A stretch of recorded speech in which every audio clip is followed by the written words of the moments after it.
Colin, you're such a whore. I'm not a Catholic.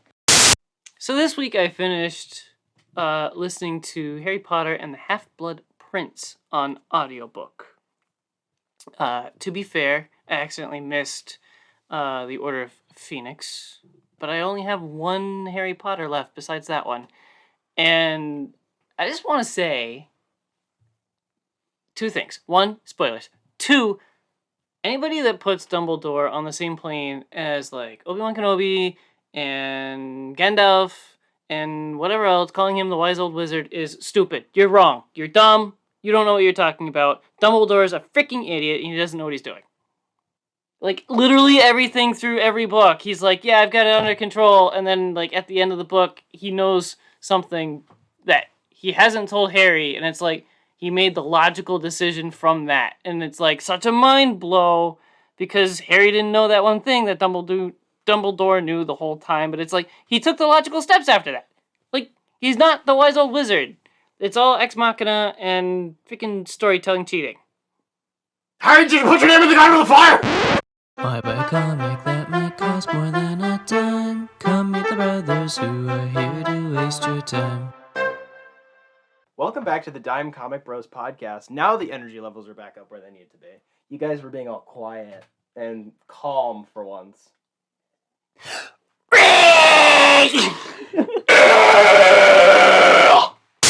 I still need to learn how to scream from you properly. Just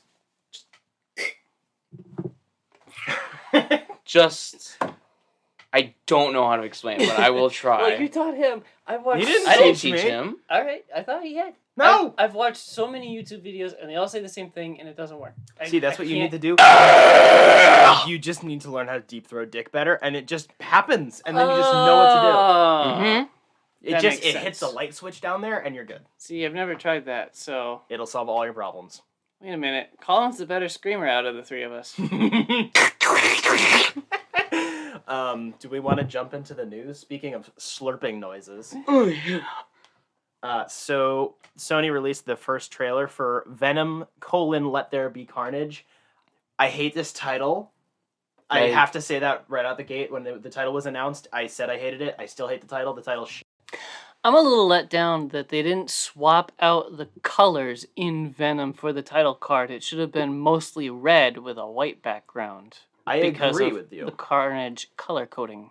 Carnage honestly looks like just a color swapped version of the things they did before. Exactly. Then Carnage looks like absolute shit. yeah, I mean, to be fair, the effects were really rough before the movie came out, and the movie goes up and down in terms of quality, in terms of like visual effects wise. But Don't care. The thing I think with that bothers me is because Carnage has the ability, generally speaking, in the comics, to like create objects. He's the only one who can do that, like create projectiles from the symbiote. They can all do that. And all the other symbiotes from the first movie, they can make weapons and they can make slicey blade hands and shit. They can all do the same stuff, which makes them inherently less interesting. And that was something that really bothered me about the first movie. I believe you mean symbiote. Any thoughts on this trailer? I think it's shit. I think it looks better than the first movie. I mean, that one's just fine. So the only thing I ever cared about was I liked the Eddie Brock and Venom like relationship. Like that was probably the only thing I liked. Like Yeah. I thought it was funny and I thought it was like okay Bitch. because I like Tom Hardy. Yeah, I like Tom Hardy Yes. anyway. I think he was really good casting for this. Yeah.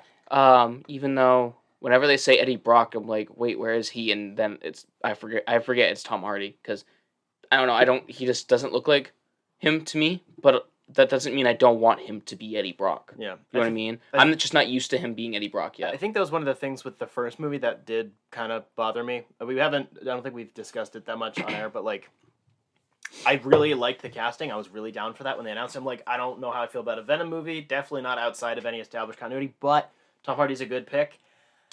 And apparently he did, like, I think we all kind of know that the first movie was probably edited down a bit. They seem to have avoided a lot of carnage. There should have been, like, way more blood and decapitations. Like, it looked like they shot for it, and then they just edited around it, and he seemed to be pretty upset with how much stuff they cut out. And we don't know what this movie's going to be rated either, and it's got Carnage in it. Should be rated R. I don't know how I feel about what's-his-face playing Carnage. I mean, the wig isn't a wig anymore, so that's pretty cool. It looks like real hair. I liked the wig better, actually. Really? That Ronald McDonald looking thing? Yeah, I thought it was funny. Wow. I just hated that end tease where it's like, instead of him being like, I'm gonna paint the town red. Something tacky, but like slightly more subtle. It's just, there will be carnage, f*** me. That's the worst line of dialogue I've heard ever. But he looks wicked old for a Carnage. I mean, like, you know how there's different types of old or old man? Yes. He's like a... He's getting old. He looks... No. Woody Harrelson's like almost 60. But I don't want this actor. Because he looks like a... I liked him as an actor, but like he looks like a war-torn type of character where I want a, like... I look disgustingly old because I don't take care of myself. He looks like I'm disgustingly old because I've been through shit. That's fair. I could go either way. I think it just depends on the contrast. I think that's the thing with having Tom Hardy play an Eddie Brock who's like early 30s. Tom Hardy, I believe, is in his 40s now. I don't know how you could do that because it's supposed to. It looks like it's gonna have more of a I'm older than you type dynamic. Like you get that vibe across of like I'm older. I have more experience. Whatever he talks down to Eddie a little bit. It would be kind of weird to have that with someone who's younger than Tom Hardy's kind of old. Like I have no problem with it being on the older end, but I don't actually see it as I'm older than you, so I'm talking down. I just see it as I'm talking down to you because I'm talking down to you. I mean, yes. That's how I took the energy. I didn't take it as like I'm older than you. I think there are two things that make me interested in this. One, morbid curiosity. I can't control that one. And then two, Andy Serkis is directing, so I am hoping for something better. I did like his version of the Jungle Book. It wasn't amazing, but I do think he's definitely good at second unit directing. And I like Andy Serkis. Never seen it. So especially if they let it be rated R, it might be better if they look to be just going full in on the goofball. So f*** it. Don't try to mesh it's horror and gross, and also he just French kissed an alien blob. Just let it all be goofy and gross. French kissed an alien blob. Sounds like Saturday Night, right? No, that's with bubble wrap. Where's his girlfriend? Or his ex? She's in the movie? Is she? Yeah. I hope so. I liked her. Not back together exactly? I know they're not, but I liked her as female Venom. You just like the boobies. I love the boobies. I did like the one moment was like when he smacked the spider on the envelope, and it was like, ha! See, it's a Spider-Man reference. That tickled my nerd owner. You guys obviously saw the newspaper, Daily Bugle newspaper. It's the Raimi logo. It's the Raimi. It's definitely not in the Raimi-verse. This, honestly, retrofit this into the TASM universe. It fits better. Yes, it does. Don't you dare smush this into the MCU, for one. Please, God, no. I would be okay. No. I would be okay if this was, Raimi. It's not gonna happen though. Oh, it can't because they already had Venom. They already had Venom. Yeah. What they would have to do is make Spider-Man 4, but really it's Spider-Man 3 reboots, and Spider-Man 3 never happens. And then they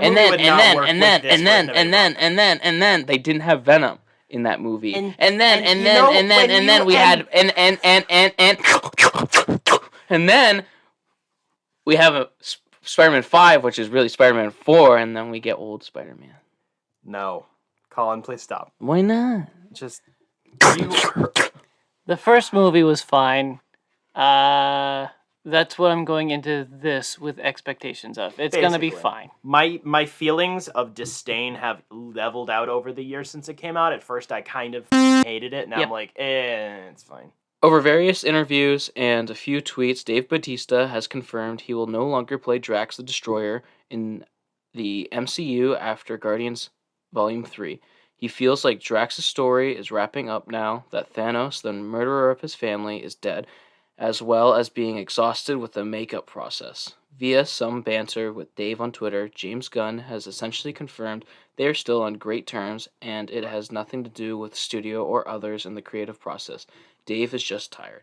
Okay, now that I fully read that, I fully understand, and I'm okay with it, because it makes sense. Yep.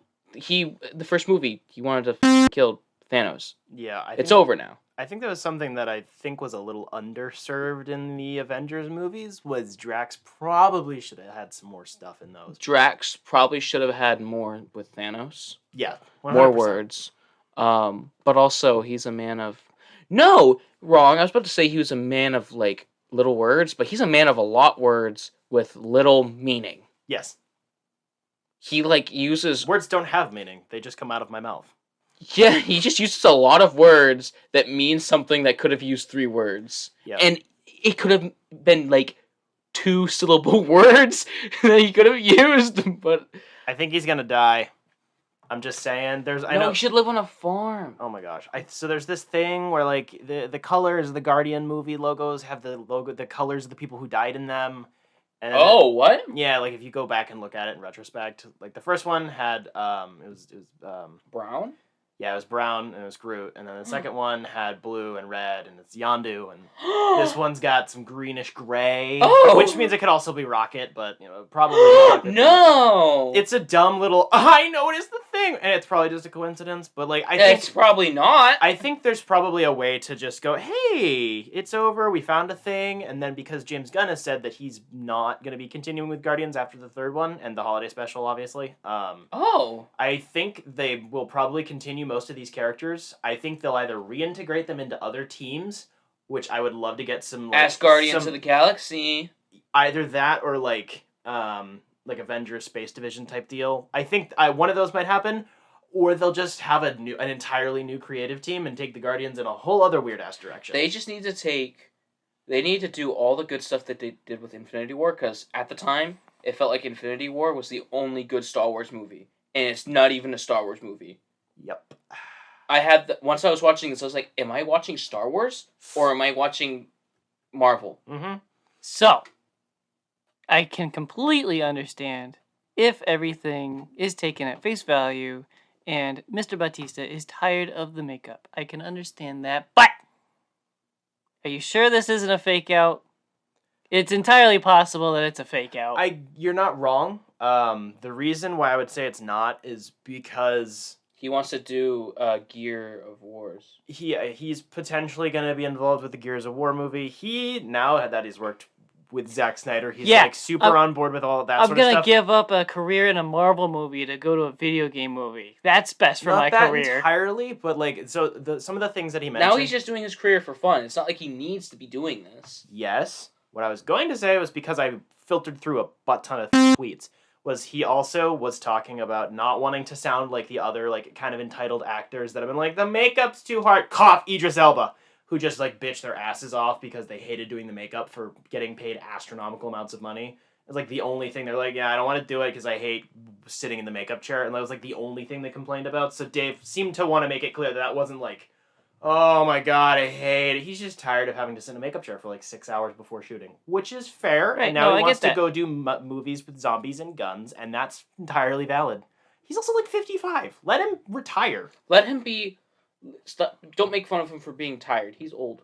I Old people have a right to be tired. Yes. Well, some of them. Yeah. You other old people. Not Jacob, you're not old enough. Not yet. Next year.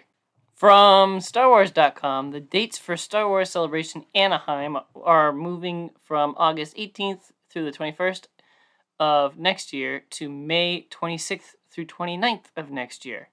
We can't wait to welcome fans back safely. Current ticket holders that wish to keep their existing tickets will have their order automatically transferred. Blah, blah, blah, blah, blah, blah, blah. I don't have tickets.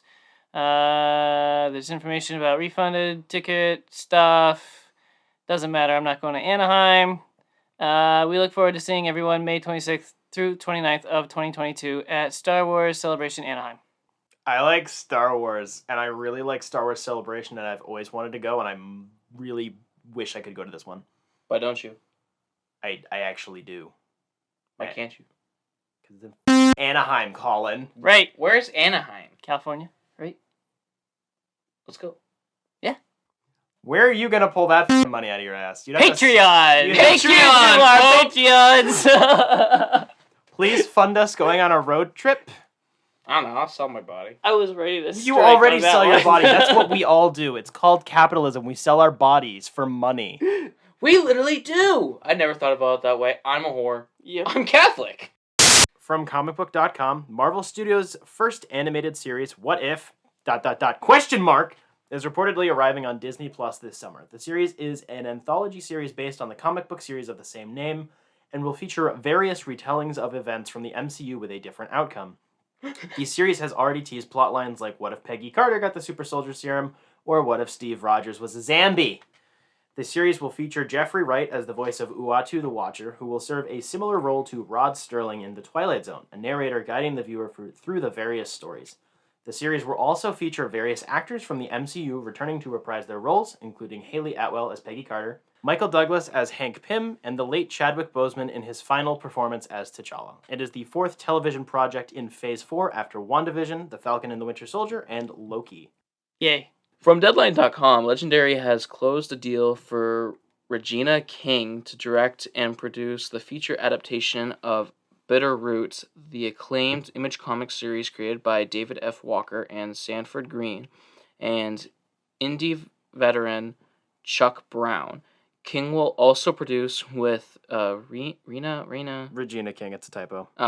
Regina King via their Royal Ties banner, alongside Ryan Coogler. Zinzi Coogler and Zeph Ohanian of... What are these names? of Proximity Media, Walker, Green, Brown, and Drapetomedia's Sean Uwu will executive produce. Brian Edward Hill is currently rewriting the draft. The story is set during the vibrant Harlem Renaissance of 1924, when a fractured family of once great monster hunters faces an unimaginable evil that descends upon New York City. Wow, what's new? For generations, the Sangria have hunted and cursed Colin, those... have you been getting into the sangria? Because you sound like it. Yeah. Curse those infected by a supernatural force that feeds off the prejudice of the era, transforming human beings into hideous monsters. With most of the family dead and the surviving Sangrias at odds between saving or killing the creatures, they must overcome the wounds of the past and the hopes of thwarting an invasion. The acclaimed series received nominations for a 2019 Eisner Award for Best New Series and a 2019 Ringo Award for Best Series. I don't know what any of this is. Same. There's too many names. But Image Comics, yay. And I don't care. Underground comic is getting attention. We like. This is true. Because we also got... We got a lot of stuff from Image. Like Invincible Show. It's really good. From comicbook.com, Dark Horse Books has announced... Oh, this one. This is the one that got Spencer hard this morning. Shut up. Dark Horse Books has announced that it will publish a new edition of the original Halo graphic novel later this year. Oh my word. On August 11th. This marks the first time that the collection of comics has been in print in over a decade, and the first time that Dark Horse Books has published it at all, given that the original was first published by Marvel Comics in partnership with Bungie. Bungie. Bingo was his name, oh. I hear so many people call Bungie funny names, so it's just leave me alone. Boogie. The graphic novel includes 4 different stories set in the Halo universe. Artist Simon Bisley and writer Lee Hammock's The Last Voyage of the Infinite Succor. Succubus.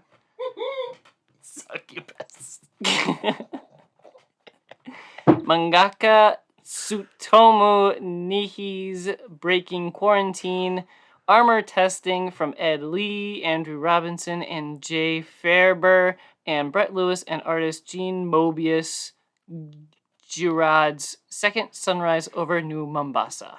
Halo graphic novel was originally published in 2006 by, as noted above, Marvel Comics in collaboration with original Halo developer Bungie. Marvel went on to publish other Halo comics, but as of late, Dark Horse has been home to the Halo comics. As noted above, the Halo graphic novel is set to release on August 11th for $19.99. It is available to pre-order now wherever such things are sold. And Spencer, have you pre-ordered it yet? Yes. That's what I thought. I've been actually trying to track down a good copy of the original one. It's not like it's that hard to find or that expensive. I just want to get a nice new copy. I had no idea there were Halo comics, but I didn't know either. I am interested. Most of them are pretty good. There aren't actually that I many. really like the animes. Especially Yes. Those are the really good. new Mombasa one. That one has me hooked. I'm gonna play Halo Reach again. That is the end of the news. So Am I going to be the only one buying this? Probably. I'll probably borrow it from you. Nice. It's got a really good cover. It's got a really good cover. I am interested. I'm not. I mean, everybody It's knows just this 4 by issues, now. right? Yeah. Everybody knows this by now. I'm nowhere near the Halo lover that you are, so I'm interested in reading it and finding out more about the Halo universe, but it's like, I'm not gonna jump in front of a bullet to get this book, so I'll probably just borrow it from you. I will take a lot of bullets, preferably from a Magnum, because I will die very quickly. My Magnum dog. I think I'd rather many rounds from the assault rifle, because that thing couldn't hurt a freaking pillow if it wanted to. It depends on which game, but yeah, you're not wrong.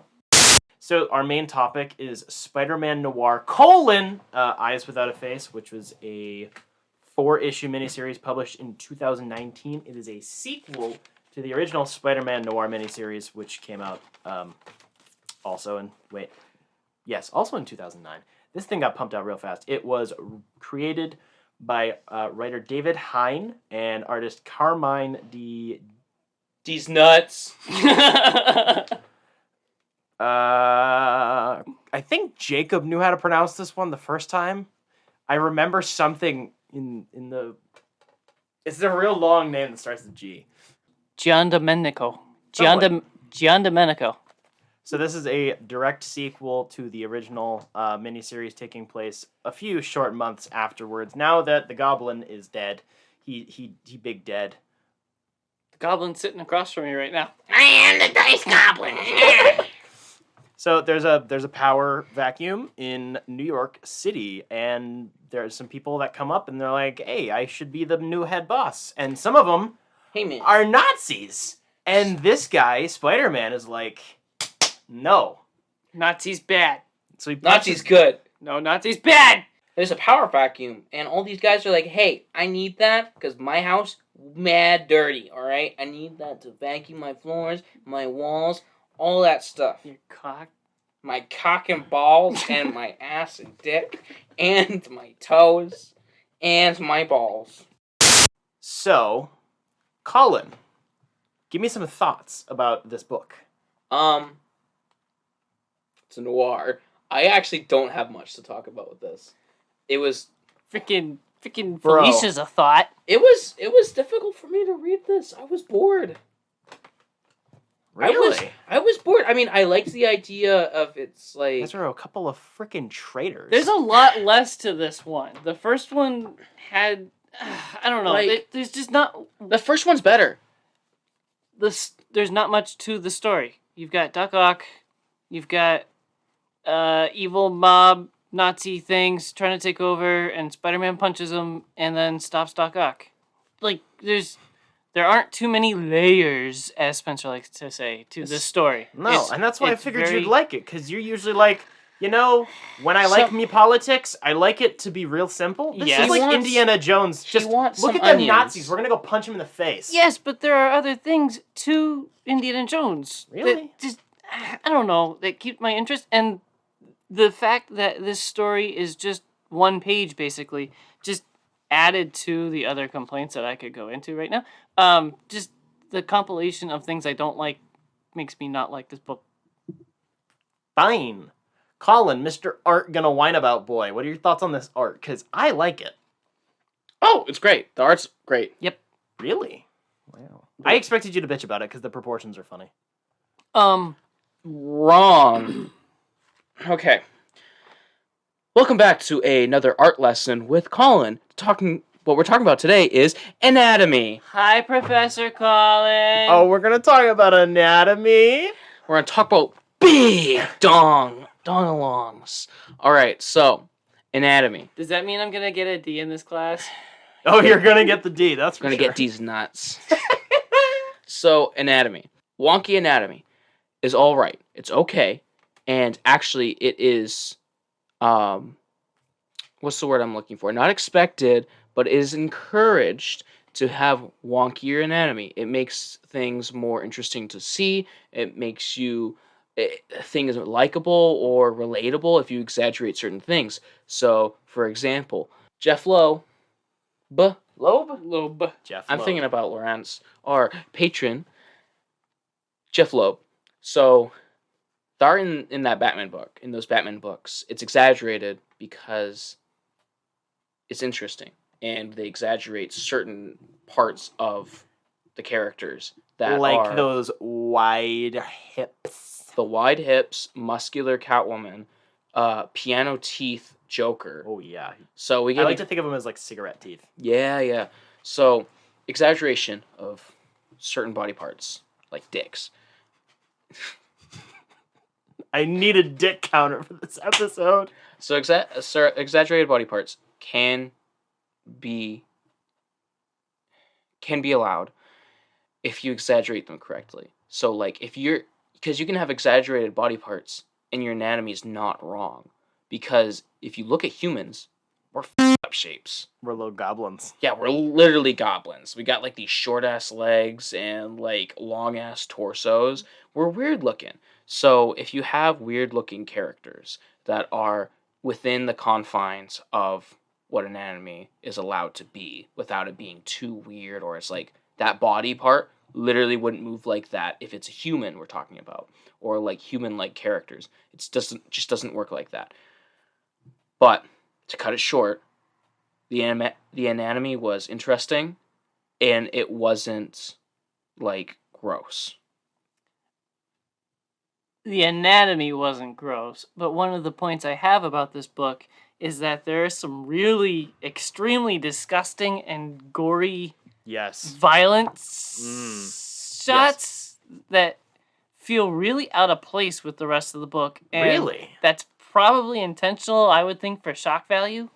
Like the time you turn the page and the monkey's head is cut wide open and you see his brain and he's crying. Like, See, I didn't think it's that was disgusting. I didn't think that was out of place because like this is a fairly dark book. The first one was also pretty gross. Like the Green Goblin's little goblin man underneath human skin. Like these are kind of gross books regardless. For the most I part. thought the first one was less. I mean less, yeah. The first one didn't have human experimentation in it, but Yeah. well, you don't like it when they open up the brains and then they do they poke around in the brain and then they put your head back on? It was a lot of just gore that felt out of place. Like, violence would be different. And I think the first one was more violent. Yes. There were a lot more violent shots in the fight scenes and whatever, but this one's gory. That is a good point, actually. That was one of the things I didn't like too much about the art was the action felt a little bit more lackluster than the first book did. Whereas the first book had a little bit more flourish to it. Not like as much as Spider-Man normally does. Clearly, the Spider-Man is a bit less acrobatic and a little bit more punchy punch. But this book definitely feels it feels like the action scenes are a lot shorter and it's a little bit more conversational, especially compared to the first book, even though they're roughly similar in page count. So I did really like the grimdark tone. Particularly for Spider-Man, it's so different compared to what we're usually used to. Where Spider-Man's either like basically sitcom or fairly fun romp adventure with some like melodrama.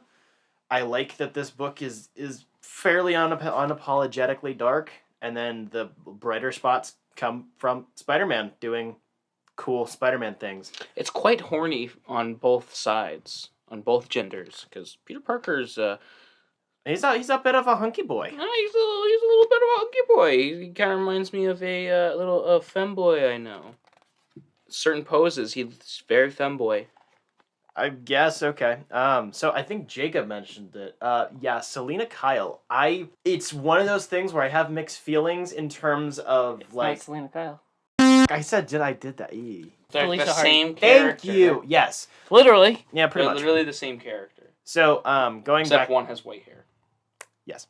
So going back to something that Jacob kind of slipped in there. So I always have kind of weird thoughts on when they change the role, and I think that's interesting. But then she kind of goes from being where she's usually a little bit more of a character to like she just kind of owns the place, and she's got a butt, and Peter likes the butt.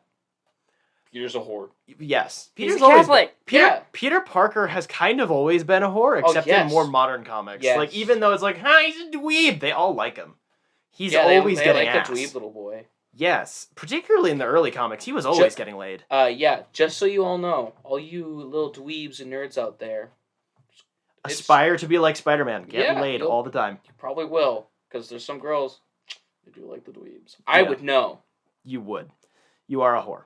No, I'm not. You are a Catholic. I'm not a Catholic. More grimdark stuff. I really liked what they did with Sandman. So a lot of the character reinterpretations in this book, again, and also with the first book, are very unique. Sometimes it's weird. Like, this version of Dr. Octopus is disturbing, and I like it. It's definitely left field, and I like it. But Sandman I thought was kind of cool, where it's like, yeah, he's just real strong enforcer man, but it's like a play on the Sandman from mythology, where it's like, yeah, the Sandman, he makes you go to sleep, and this Sandman crushes faces. I liked it. He didn't get a lot of coverage, though. No, definitely He was not. there for, what, 2 pages? Basically. Yeah. So, I have a thought. 1, what is the title of this book, Spencer?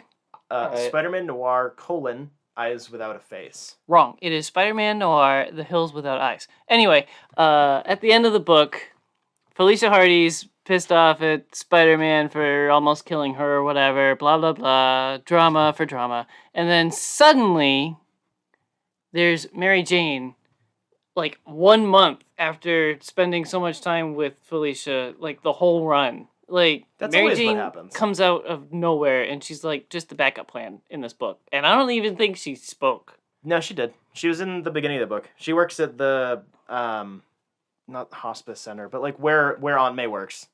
She's in the beginning of the book. She is set up. But that's honestly always what Mary Jane's been, which is such a weird thing. Like, we kind of mythologize her, like Uncle Ben. Like, in the original run, it was like, I broke up with Gwen. Gwen died. We were friends. And then MJ's like, hey. Right. No, I get that. Use your springboard. Yeah, and now they're married. She's always been the backup plan like that, but this felt very sudden. See, I didn't feel like it was like, oh, they're in love now. I thought it was more like, hey, in our definitely set up third book, they'll probably get into a relationship. It felt more like, oh, they're on first date type deal. At least that's what I got out of it. And then my major complaint is this book definitely sets up a third book, and it has more material set up for a third book, and we never got it. No, because the Noir line died, and then there was never any real plans, and the character's been revived, because, I mean, he was in the Spider-Verse event shortly after this, and Spider-Geddon, and he died.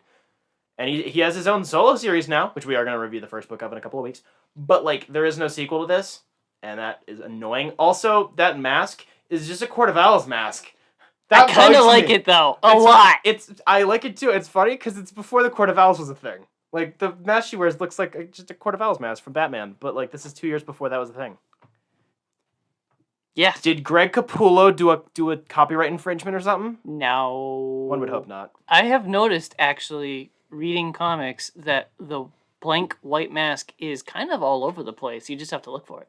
Including on the during the freaking Super Bowl, 2020 Super Bowl, you know what I'm saying? Yes. Absolutely. I was freaked out watching that was so funny. That Super Bowl halftime show, because I'm like, that is the Court of Owls, like, on national TV right now. Didn't you know that The Weeknd was part of the Court of Owls? People are gonna die. It's gonna be just like watching freaking Dark Knight 3. Yes. When the football stadium blows up. Kaboom!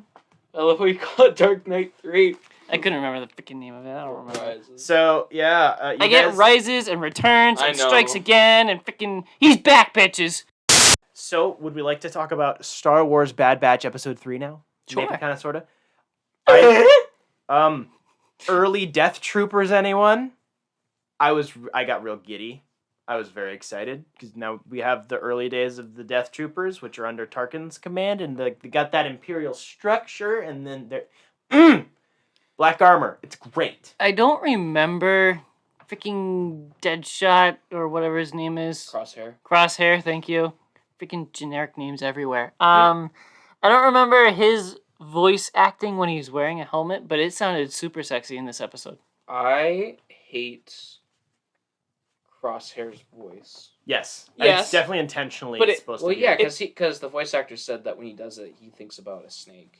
Yes. But it sounds better through the helmet. Oh, of course it does. Oh, yeah. It sounds awesome through Abso-fucking-lutely. the helmet, and then when he takes it off, he's like this skinny ass looking Yeah. weirdo with gray hair. That's just like. Yeah, no, he's a snake. Freaking Snape all over again. Snape. No, Snape is cool. Severus Freaking Snape. Voldemort. Sorry. Yeah, both. Throughout this whole episode, and definitely towards the end, the last little bit, it's not Band of Brothers, it's Band of Uncles, am I right? I love this group dynamic. It's just a ton of uncles, even though they're kind of siblings. I like it. It's great. I love it. They're so freaking adorable. So I complained about him last episode and said he was getting better, but I really like Uncle Wrecker. Oh, he's so good. Yes, I love Wrecker. Also, he's getting a headache, which means the chip's gonna turn on. Yep. Yeah. It's gonna be bad. Yes. I loved it when he made that little room for her. That was freaking so wholesome. nice. I was like, oh, you're gonna make me cry. I That don't was think great. she even called him Uncle Wrecker. I No, think it's she just just Wrecker. called him Wrecker. No, she's part of the crew. But Uncle Wrecker is so much cooler. No. Yeah, but it's Their it's her peers. older brother. I Basically. officially move that from now on we call each member of the team Uncle, whoever, unless it's Omega, in which case we call her Auntie. I'm down. So something that during the primary section of this episode, something that usually bothers me is the whole the adult Uncle Hunter. They're too brash with the animal, and the animal doesn't get it. The animal's scared, and then the kid is nice, and then the animal's fine because the kid is smart. I Right. usually am tired of that, but I still like this, and it was wholesome. I liked this, and also She's got brains. But also, it wasn't just another animal moment. It showed. I really liked it when the animal looked like it was happy and it had lights going through it. It was so because it was happy. It was like it's purring. So as it was it's another sucking on a it was- battery. Yeah, it was like a visual. It was a visual aid to just the happiness, I guess. The Yeah. moon lizard's happy with his acid. Yeah. Battery acid. Battery acid. Yeah. Yeah. I like how they gave her a moment. It's like, yeah, she's part of the crew now. She's a character. Yeah, it's great. I did like that. And then the thing in the background narrative going on with the Empire that I think is pretty cool is the juxtaposition between the clones and the recruits and all that I like it a shiznit. lot. I find that real interesting. I'm so glad he killed that man. That was great. I mean, the guy was right about they're civilians. I mean, Yes. but the dude was a dickhead at the same time. I love how the Empire's like, no, if we just throw real people at it that we pay, they'll be fine. And then, nope, doesn't work. You gotta have brainwashed dipshits. I just like that. I like seeing Tarkin. I really love the Tarkin voice actor. Yep. He's the same guy who did the Tarkin voice acting in the other animated shows. I believe he's the guy who did the physical body work and then obviously the voice work for Tarkin in Rogue One wow. as well. He's actually a pretty close spin. It was they should have just not done the CGI. He's really close. But the CGI looked really good. I mean, yes, but it still wasn't even necessary. It was good, yes, I agree with you, but it wasn't even necessary. He's very visually similar. So, I was watching a TV show that I won't reveal now because it will be a talking point in a week or 2 or 3. But the show is from at least 10 years ago, and they had the de-aging effect on a very old actor, and it looked freaking amazing. And it pissed me off because Disney, Emperor Mickey, with all of his money, couldn't make Luke Skywalker look good last year. And the show I'm watching is from more than 10 years ago. F you, Emperor Mickey. Yeah, I don't disagree. Any final thoughts on this episode, or? I loved it, and Omega will never be annoying. I might have fallen asleep, but what happened to Saw Gerrera? Because his crew definitely got killed. He already made He it out. left. He made it out, ago. before they got there. Oh, so he was leading from the front? Typical. Yes. Because it wasn't his crew. Those were just civilians that are just getting a lift. Yes. So really, he was just cutting the baggage. Okay. Lovely. That's a very Saw Gerrera thing to do. It kind of is, but more towards the end of this conflict. Towards the beginning, he was pretty solid. Then at the end, he starts getting real sketchy. Yeah, he got freaky. Okay, just a quick talk about Saw Gerrera. He became what he wanted to destroy. Yeah. He really did. That's one of the moments in Rogue One that I really love, is that, yeah, he could have escaped, but he went down with the ship type deal. But, he acknowledged the fact that he had, digressed so far. Whereas, yeah, he was basically just Darth Vader, who's a big walking machine who couldn't breathe on his own. He had a prosthetic leg, think a fake arm. Mm-hmm. Just old, barely stare at you straight. And Saw Gerrera was first appeared in Clone Wars, right? Yep, he was partially trained by Anakin and Ahsoka. They met up, I think, another time later in the series. So he starts from the Clone Wars to Rebels, then we got him in Rogue One, and then we got him back in Clone Wars. And we got him in Fallen Order. Did Rogue One come before Rebels? I believe they came out roughly the same time. Okay. When is Rebels set? Rebels is set about 3 years before New Hope. Between 5 and 3 years. It's a New Hope prequel, which means it's a Rogue One prequel. Okay. Mm-hmm. Yeah. I haven't seen a single It's towards thing. the end of the I've Empire's seen, like, reign. For first 2 seasons. Darth Maul actually dies in it, and it really hurts. It's really good. Obi-Wan pulls a genius level move. There's never a bad Darth Maul moment. Honestly, no. True. It's true. Even when he's got the weird spider body, Darth Maul still kills it. Yeah, that I'm getting chills thinking about him. I started watching season 7 again yesterday because I'm skipping 3 episodes, which is just like the sisters. Yeah, that one was still a bit rough. Because you can live without it. Yeah. But like, Darth Maul is so good. Darth Maul is great. So good. Yeah.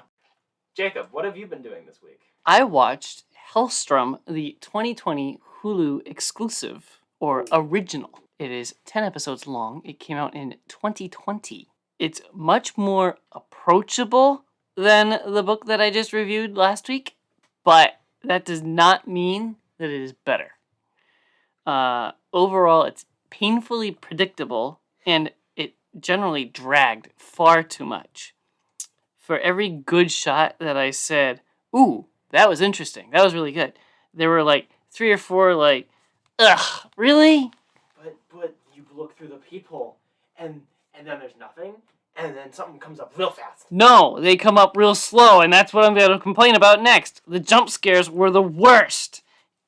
Every single one was so poorly committed and slow to the point that they don't even count as jump scares. Like, you come up to the window and you're like, oh, they're going to do a jump scare. And they sit there for like 5 seconds and nothing happens. And then somebody slowly walks into view. And it's like, well, what the?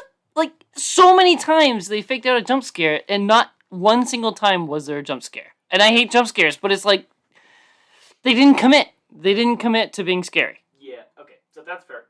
I talked to the show up a little bit when I launched it. I think I made it clear that it wasn't like super great. I just enjoyed it. But that is something I did notice was like it's usually like the double fake gets me. It's like, see, you're expecting a jump scare, and then it's like, no, see, there's nothing. Jump scare like that. Right. It's so extra cheap, but those still get me. Right. My body will still be like, we're good. Clench. And then at least it's trying. You know. And that's what I'm complaining about with this show. Is like, was there a single thing that either got a little under your skin, anything that was remotely scary or creepy, anything that like was vaguely successful?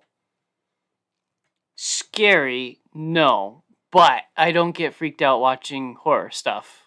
But there, like I said, there were a couple of cool shots. The opening scene to the pilot. The keyboard starts typing by itself. That was pretty good. And I'm pretty sure there was a weird blood effect coming out of something that blood shouldn't be coming out of. I don't remember what. Maybe the computer screen or something. Yeah. Like, yeah. The opening That's scene pretty was cool. The opening scene was really, really good. There was another time where there was a weird camera shot on somebody. It was like the person standing... Oh, it was almost like a fisheye camera. Like the sides of Like the a screen dome. was really weird, and it focused on the person in the center of the screen, and then the room behind them moved up towards the camera, and it filled out to be like square instead of the rounded eye. It looked 3D. It looked really cool. I don't know what they did, but it was like, whoa, whatever that was cool. The one scene that I thought was kind of effective, not in terms of like being that scary, but like the one with the possessed guy in the car crash, I thought that was actually pretty good. It continuously got into my skin. It's more like the demon's gonna go talk to like the guy's family, like that freaks me out because Right. that would be so like uber depressing and freaky in real life. But yeah, that's. So anyway, the story. The brother doesn't get along well with his sister. They can both do weird things. They have weird powers, and they don't agree what to do They don't agree about what to do with their mom, and eventually their individual mysteries are discovered to be tied together. Whoa! Shocker. Probably the best thing about this show was how well the mom was acted. She was possessed, and she did some incredible voice acting through the show. Like, she did a deeper voice, gravelly growl that the three of us couldn't even get close to. Anytime she was possessed, she growled impressively well. It was really good voice acting. And then there were times where she wasn't possessed and her voice was completely different, but definitely still hers. So, amazing acting job by that person. In closing, I can't even suggest watching this if you're bored, because it'll only worsen your boredom. This qualifies as like background TV noise, and even then, you'll probably be able to mostly keep up with the story. So, is it worth the cost of a month of Hulu? Maybe, but Hulu has an awful library, to be honest, so I don't know what else you're going to find on there to watch. So, completely up to the listener. I think you were pretty clear with your review. You were like, I don't like it. Jacob probably will because he likes horror stuff, and that's why I'm coming out and being like... I was like... Did you really? Yeah, like, I wasn't, like, raving, but I was like... You said it was... I think it was because I was so tired of...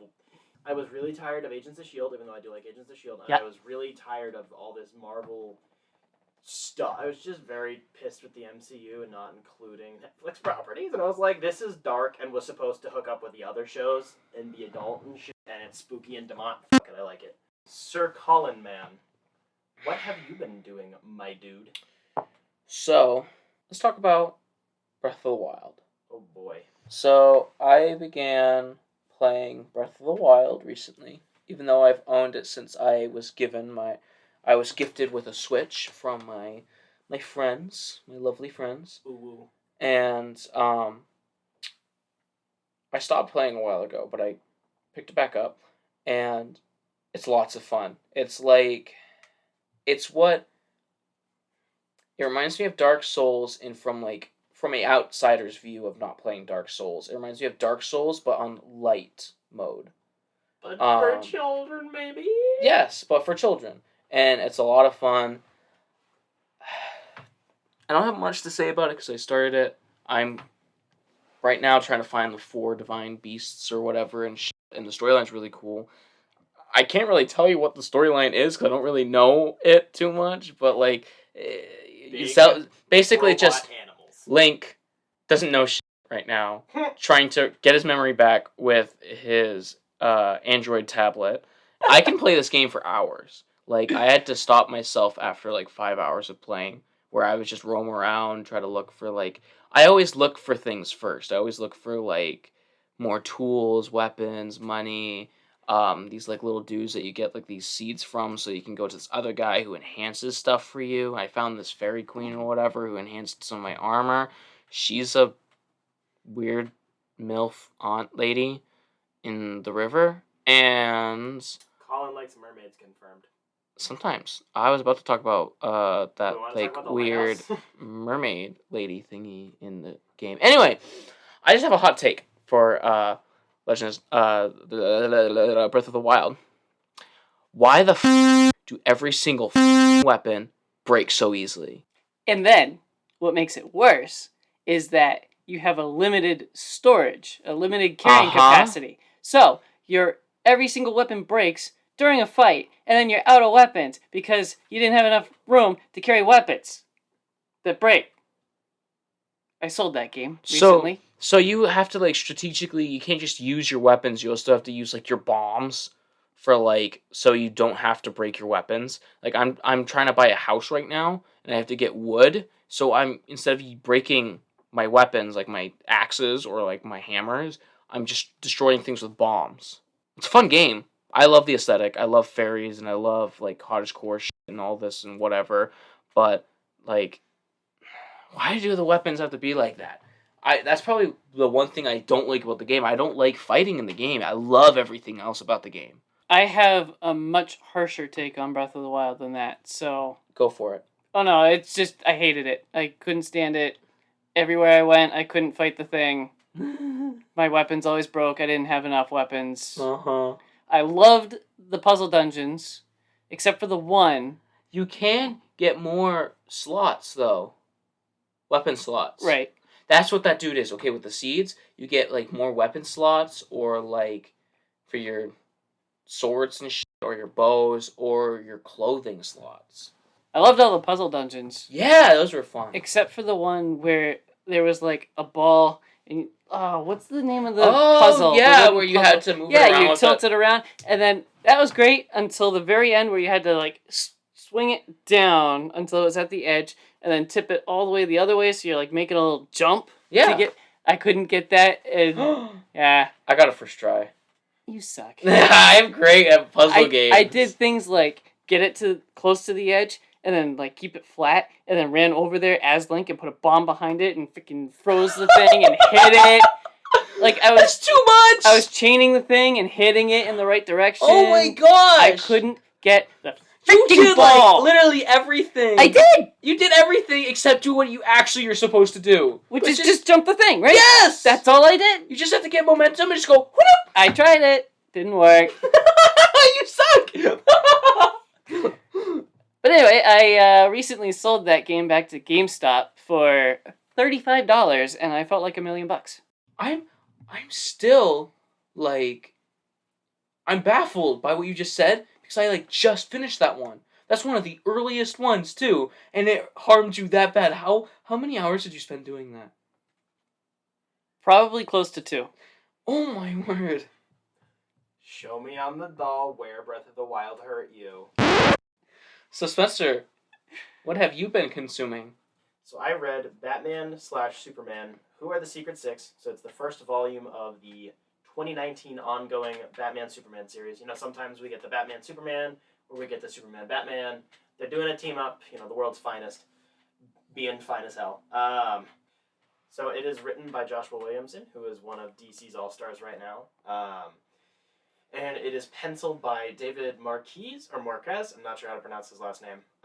So the plot is a sequel. It's following up on the plot beats left over from the Batman Who Laughs. So the Batman Who Laughs, the man, you know, Batman, but Joker, but Batman, the Batman Who Laughs.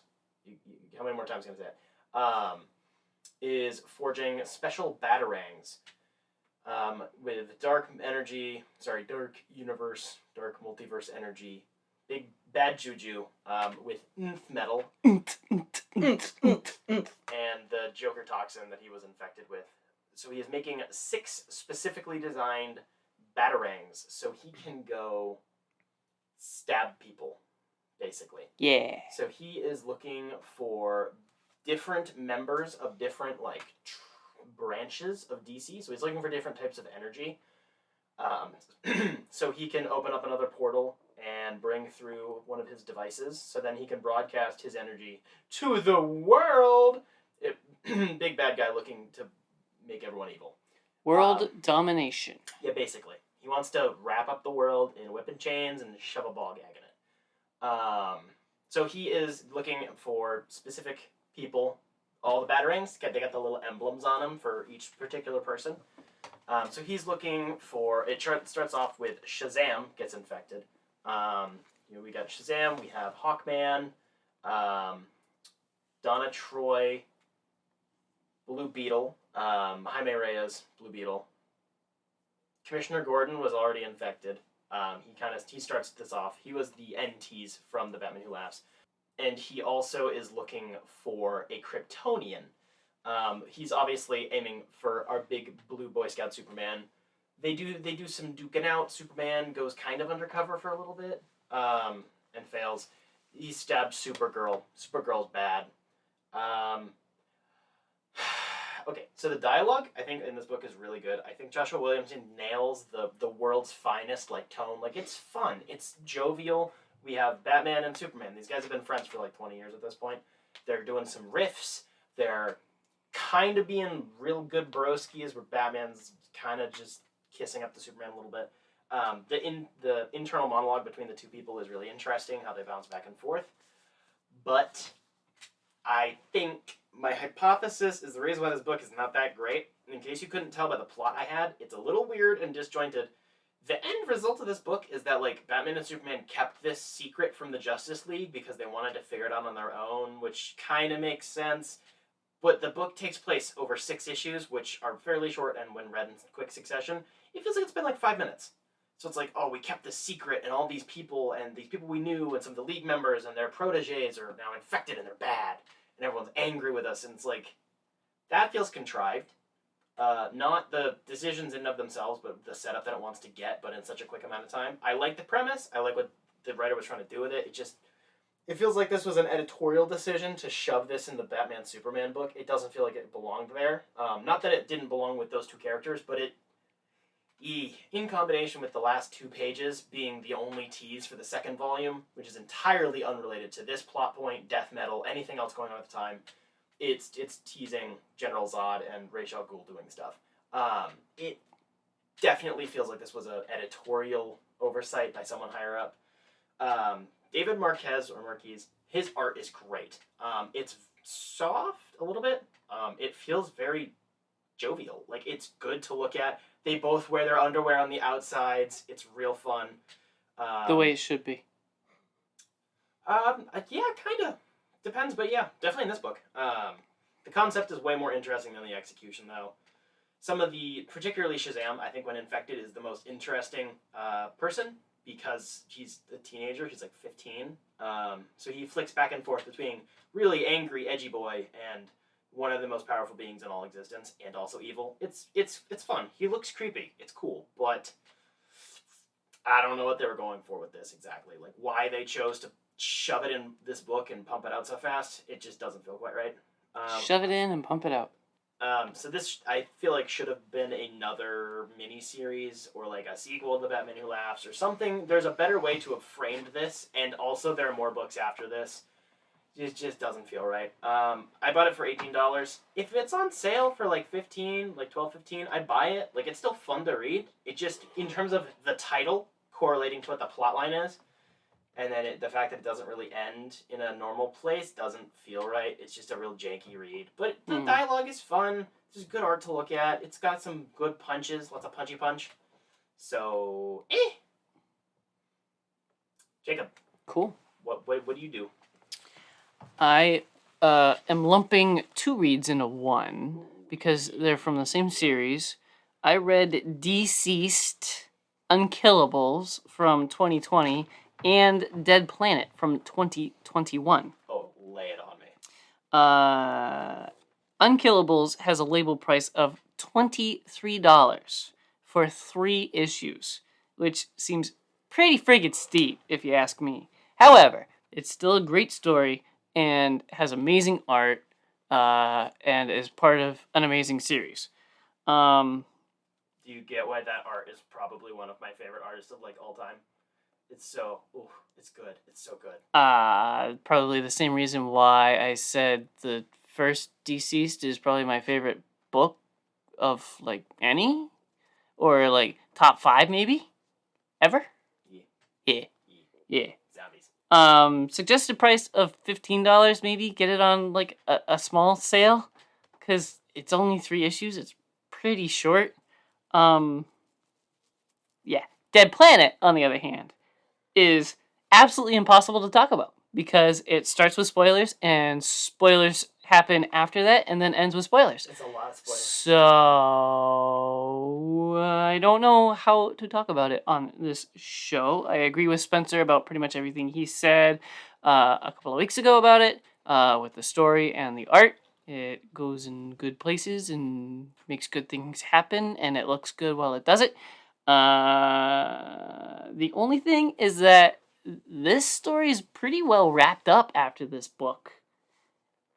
Don't you like those lingering plot threads, though? The 2 of them, I thought those were really interesting ones. You'll have to text me, because it was like 2 weeks ago that I read this. But fair. Aren't Green Arrow and freaking Black Canary so adorable? Yes. Much couple goals. Yes. And I can't even talk about another couple, because spoilers! Yes.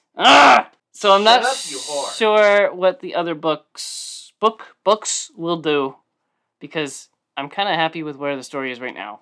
But that will just make me appreciate the next book even more. Definitely worth the money.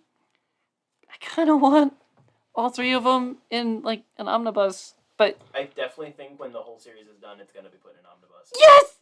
But I gotta wait more years for that, so So I'm SOL. yeah. So Colin, what have you been doing in this past week of ours? So I just recently watched the 4th season of Infinity Train, and I may not have talked about Infinity Train before, but Is it a circular train that just keeps going? In Yes. a figure 8 shape. Is it like the train from Adventure Time? no. I hated that episode, but I loved it. That episode hurt. I don't mean I hated it because it was bad. I loved it. It just Okay, hurt so much. so this it's pretty dark. Infinity. Okay, so I remember. So Infinity Train came out. I think the first season was on Cartoon Network, and then they canceled it, and then it got sent to HBO Max because we got 2 more seasons after that, and then they came out with a 4th one this year. Infinity Train is about our passengers are stuck on this train with a holographic number on their hand, and the number will go down when they learn lessons, meaning like they're f***ing up in life like a lot, or like they're not understanding something, so they're f***ing other people up. So they are on this train going through cart to cart, which all has different themes and characters and their people that are stuck in this universe. It's like another universe in of itself, and you just keep going through these carts, learning and learning, or like experiencing all these things, even if you don't learn until you do learn. And some people stay on this train forever. Like there's some people who think that this train belongs to them, like as people, like we're the passengers, we belong here. All these creatures are in these carts, they're not real. So they'll rack up their numbers. The numbers will go all the way up to their arm, to their shoulder. Like they'll kill things or creatures or whatever. And it's okay to talk about season 4 because it's actually a prequel. Season 4 is a prequel because you meet the main baddie before they're a baddie. Are they still a baddie? By season 3, they're technically still a baddie, Nice. but not a bad guy. You are a bad guy, but that does not mean you're a bad guy. So season 4, the 2 main characters that are passengers are Ming, and I think his name is Ryan. I can't remember the white boy's name. It's an Asian boy and a white boy, and they were friends in high school, and they were going to start a band, and they were planning this road trip and whatever. It was kind of like a one-sided thing, and they're about to go on stage for something, do a show for like a school, because they're high schoolers. They're like a school talent show or whatever, and one of them signed them up, and their band name is called Chicken Choice Judy. So one of them signed them up, and the other didn't know, and they're about to go on. He told him last minute, and Ming ran away and left Ryan on the stage. And after that, they didn't talk to each other. And what's cool is that right when he leaves, it cuts it off into 2 panels. The whole screen. You see Ming and Ryan at the same time, but in different places. And it goes through what happens after high school, how many like stupid things that's happened to them. Like Ming becomes a manager at this really like crappy Humpty Dumpty themed restaurant, and Ryan is like buys a bus and travels around, does what they were going to do like as a band, but just does it all solo. And you see him fast food joint in the real world that's Humpty Dumpty? Yes. I'm pretty sure. Sounds like copyright infringement to me. Doubt. It's Warner Brothers. They probably on bought the Magic School Bus. Anyway, it shows Ryan going through like all these breakups and everything, and eventually he sells his bus, and they all finally meet back at this at the Humpty Dumpty restaurant, and Ryan takes his keys because he's trying to convince him to go on stage with him again. And so he takes his keys, runs away, and this is like at the end of his shift. It's like he's trying to close down the Humpty Dumpty, and they run onto this bus, or not this bus, this train, like a regular train. And they keep going cart to cart because Ryan's running away and Ming's trying to get the keys. And finally, it opens up this portal to the Infinity Train. And Ryan just jumps in because he's a dickhead. And then Ming follows, of course. And that's the beginning. It's really good. The show's... It tugs at your heartstrings. Like, I don't know how to explain it. I'm like droning on a little bit. But what really got me is that these two characters remind me of me and you, Spencer. Wow. You're Ming and I'm Ryan. Meaning you like you're the one that's going along with these plans and like is like making sure that you're stable and shit, and like that's what Ming's doing. He's trying to make sure he's stable even though he's not particularly enjoying his life, which doesn't mean you are. I'm saying like at face level for things, being stable. Ming is stable and Ryan's unstable. Ryan just will do things just because he wants to. He's like, okay, I think I'll like that. He does it instead of like thinking about the consequences, while Ming is just thinking about the consequences. And they're always like going back and forth and shit. You need to watch Infinity Train. It's on HBO Max. They even look like us if we were skinnier. Ryan has Are you crazy. calling me fat? I'm calling me fat. Huh? Which means you're calling me fat. Yeah, what about it? You're right. Kiss the makeup. No. Oh yeah. But yeah. For the record, we are sitting across the room recording on 2 separate microphones. Miss Frizzle was like Was the that your hottest awakening? thing I knew you were gonna say that. as like a 6-year-old. Dude, I knew that was your awakening. You I thought? knew it. You thought? Except for the fact her voice was so freaking annoying. Your first opinion? Wrong. You know who's the hottest person at 6? At 6 years old? Oh, for me at least. This is incredible. Okay, that's Ooh, everybody. yeah, okay. Elastigirl. Okay, that's everybody. Yeah. She's so hot. Abby knows that. I think she's hot. That's Yeah. everybody. That's a cheat answer. That's a cheat answer. She can change. Next her you're gonna say opinions. Aunt Cass. Spencer, what's the last thing you have to talk about? So, I definitely read one of the best comic/graphic novels I've read in my life. Mr. Miracle from 2017, written by Tom King. Isn't it fucking amazing? He took so long to say it because he wanted to say Miracle Man. Maybe. We are gonna keep a counter as he's reviewing it. How many times he says it wrong? Yeah, so, I keep mixing up Mr. Miracle and Miracle Man because I'm stupid. Yeah, so it's a 12-issue miniseries from 2017, written by Tom King and illustrated by Mitch Gerritz. So Colin talked about this one a little while ago. Like 2 weeks ago. Yeah, 2 or 3 weeks ago. And this was something that kind of appealed to me when it came out. I was like, oh, that is getting a lot of acclaim. Oh, that looks interesting. It's a character I don't really know about. And then I didn't read it because I was dumb. Mm-hmm. Then it won an Eisner, and I still didn't read it because I was dumb, and I just ignored it. Then it got even more craze, and now has a new deluxe edition that just came out, and I still didn't read it. And then Colin was like, "I got the trade, but I want the deluxe," and I was like, "Screw it, give me the trade," because I like trades. In case we didn't know that. I didn't know there was deluxe, and so I won. Yeah. Also, So- the cover art, I just like the cover art on that one more. Even though this the same art, it's just I like the pose. So this is about Mr. Miracle. I said it correctly. Thank you. So yeah, it is about this. He is one of the new gods in the DC hierarchy.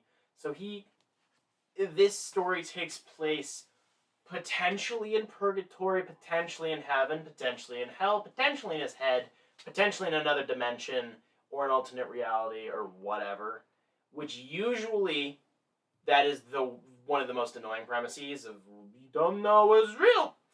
But as someone who struggles with identity and knowing what is real versus what is perception.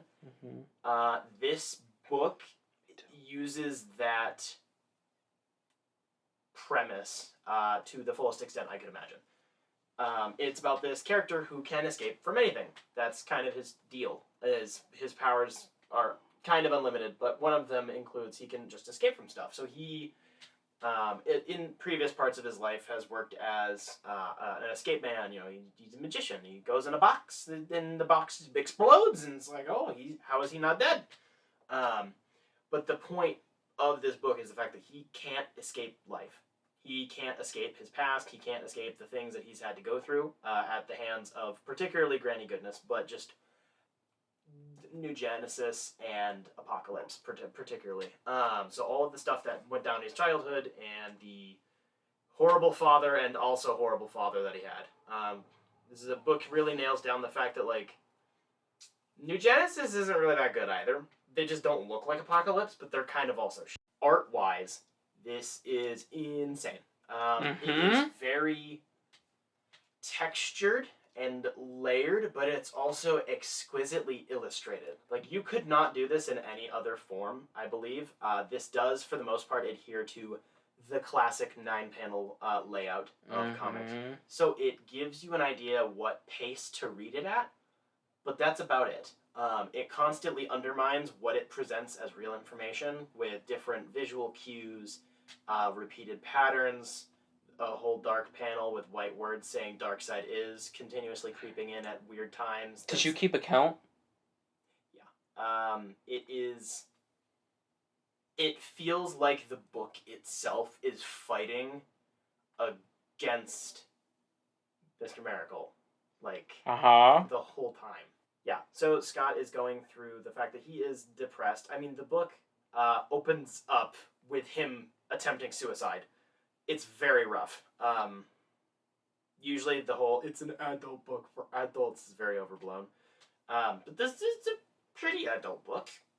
Just saying. It feels very real life-ish, even though it deals with gods and superheroes and dimensions. The emotions of real life are adult-like. That's what this book is really about at its core. It goes through cycles of repetition and alters between the quote-unquote real world and Apocalypse and New Genesis, and what things Scott thinks is or are not real.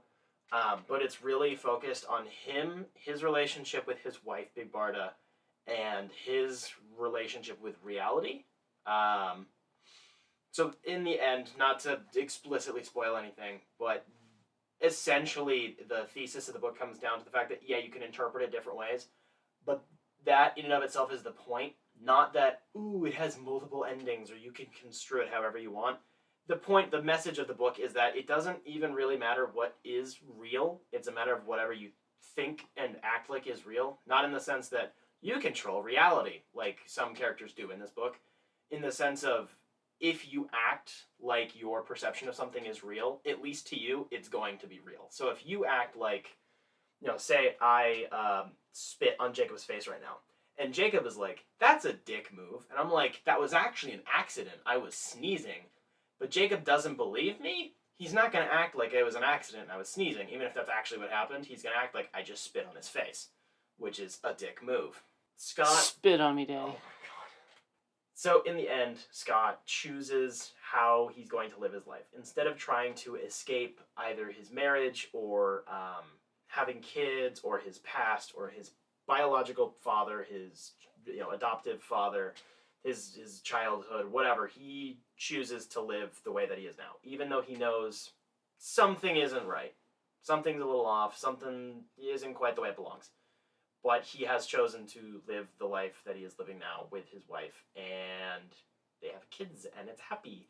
And Darkseid eats a carrot, which is really funny. With ranch. Darkseid is a double dirty dipper. He is. And he dips into ranch? You don't like ranch? No, blue cheese all the way. No, ranch. No, blue cheese. Ranch. Even with wings? Yes. And you're wrong. You're wrong. Blue cheese is nasty. Ranch. End result being, it's really hard to not get into detail. There are a lot of things that could potentially be spoiled. Colin got into some of it. This book made me cry a lot. Probably like 6 times. It's very emotionally driven. It perfectly exemplifies how you can use a comic book to be a comic book without trying to work around the conventions of the genre with a format. Be like, we're better than being a comic. It's a comic book, and it's designed to be, and it's perfect just the way it is. And the relationship dynamic is partially the key to this book, but also isn't. And I just have to say, it's one of those, like Colin kind of went on about. It's really wholesome, and the way that they have back and forth is extremely pleasant. I don't know. They're kind of relationship goals. She's tall, and she picks him up sometimes. And then he picks her up sometimes. Yeah, and then they have a kid, and they got another kid come in, and like they're throwing jokes at each other while she's in the middle of labor. Like, it's hilarious. They're just enjoying life. They're enjoying their time together. Yeah, it's not trying to. Neither one of them is usually walking into a situation. They don't have goals. They're not trying to get something from each other. They're not trying to drag their relationship in one direction. They're just a couple. They're just a really nice married couple, both of which have extremely traumatic pasts. They also have superpowers. And they kick the shit out of Darkseid, who eats a carrot. Like this big old hulking man, he says tiny little baby carrot. But he dips it in twice, because he's a complete piece of shit. And he dips it in ranch. Ranch is good! This is just one of the best books I've ever read. And it's really hard to get into more than what Colin covered, or things that are not super spoilery. So there's just a quote that I just want to read kind of to end it. So it doesn't matter if we are crazy or do not exist. This trash still needs to be taken out, and the cat still needs to be fed. That was just a really good quote that I felt like exemplified the whole book. And it's just a normal exchange of dialogue towards the end between Big Barda and Scott. I bought it full price from Colin, who bought it for 25 buckaroos. I would pay an obscene amount of money to get this book. Yes. If this only had 100 copies, I would find one, murder someone, and steal it from them. Yes. Which then wouldn't be theft, it would be looting. So the people supporting Spencer's murderous side are Business Casual, Jeff Lawrence, and Wesley Eaton. Thank you to our Patreons for supporting our less likable features and behaviors.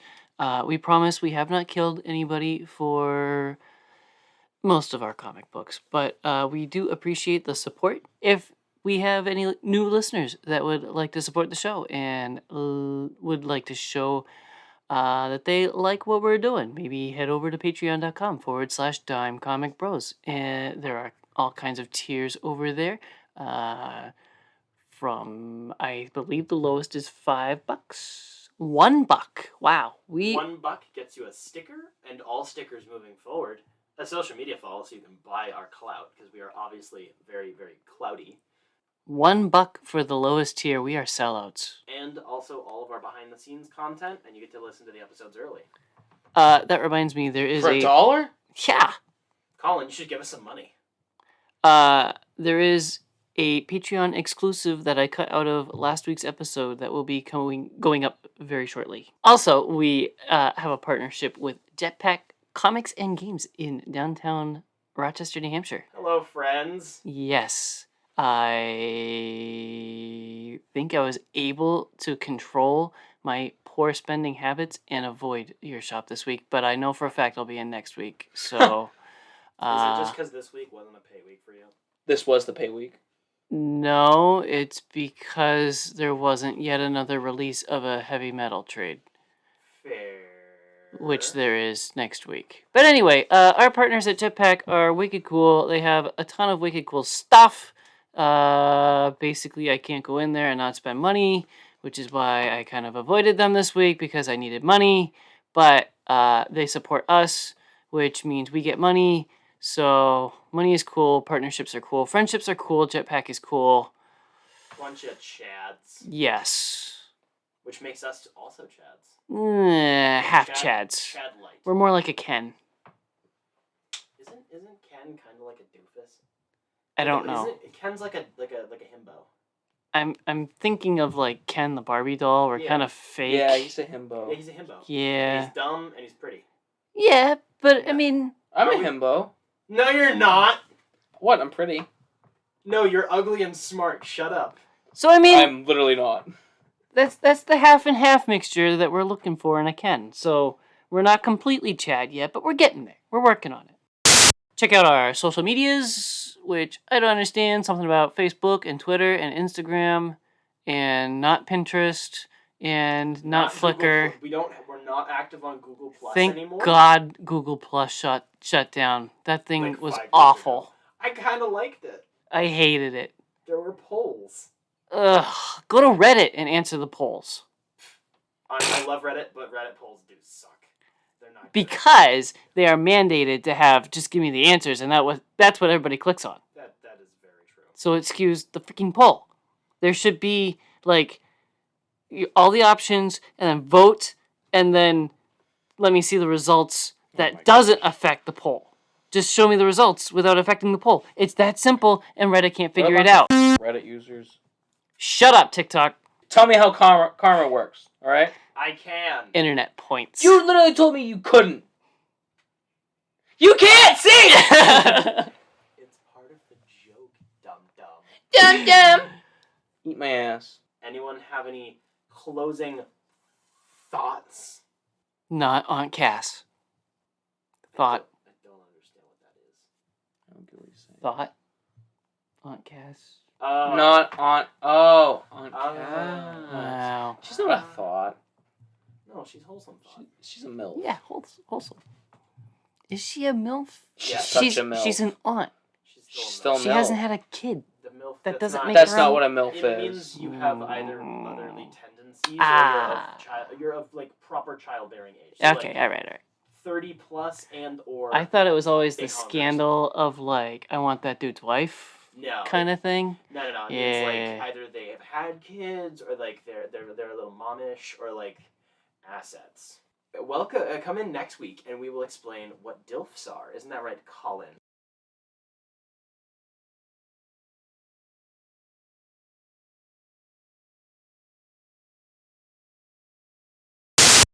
Symbiotic. Burns. Keep it together, man. Dilfs, am I right?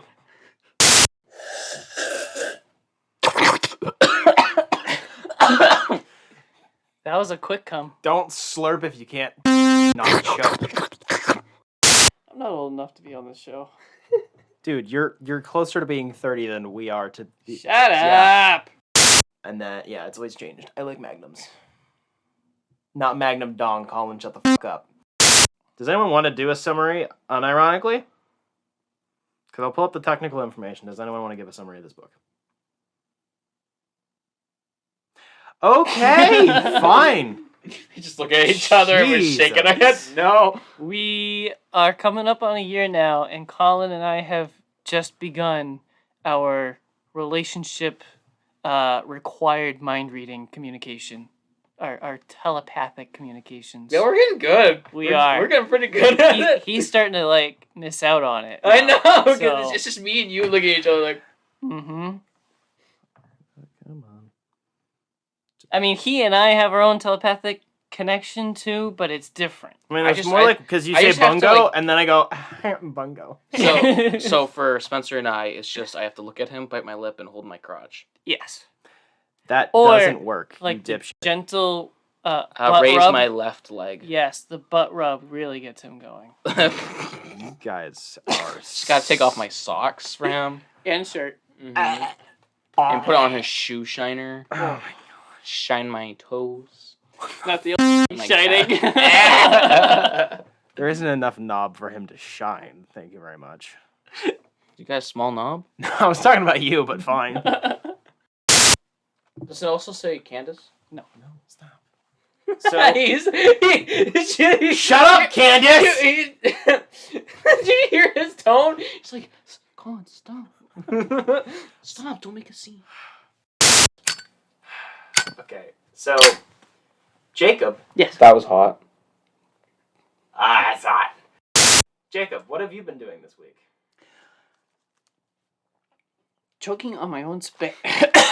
Choking Aside on from doing dick. Colin, what have you been doing? And When the f does Link That's true. He's always doesn't know. He knows Zelda's hot. That's pretty much it. That's pretty much it. Do I smell simp? Smells like bitch in here. That's Colin. Wow. You guys. The Also, superpowers. screw you for spoiling Harry Potter 8 months ago. Bitch, the books came out like 20 years ago. Shut up. Yeah, and I avoided spoilers until he opened his fat mouth. Dumbledore dies. Big I was book. saying more Dude, like that was not a spoiler. It came out in 2006. I was That was- saying Harry and spoiled. Ginny. She was way off my radar. Really? Yeah. I really love that couple. Not in the movies, but I really love them in the books. Yes. They make sense Harry- even if it doesn't like. Hermione and Ron are like. You kind of get it, but like they're very volatile. Yeah. No, because Harry and Ginny, they've gone through similar enough experiences in terms of like Voldemort-related trauma and like being under and also overestimated. And Yeah, she's like they're the quiet. even keel to him.